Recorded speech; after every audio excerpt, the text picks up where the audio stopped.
যেদিন থেকে তোমার সাথে আমি সত্যি কথা বলা কমিয়ে দেব, সেদিন থেকে বুঝবে তোমার দেওয়া আঘাত আমার বুকে ঠিকঠাক মতো বিঁধেছে, একদম বাঁ পাশে 2 ইঞ্চি গভীরে।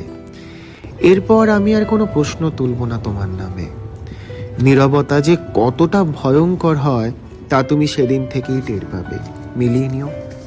হ্যাঁ, মানছি আমি কথা থামাতে পারি না, 7-5 না ভেবেই বলে ফেলি অনেক কথা। সামান্য কিছু আমায় দমিয়ে রাখতে পারে না কখনো।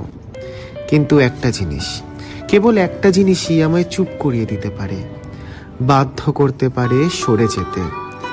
আঘাত পেলে চোখের জল নিজ হাতে মুছে ফেলার দুঃসাহসও দিতে পারে, আর তা হলো আমার আত্মসম্মান বোধ।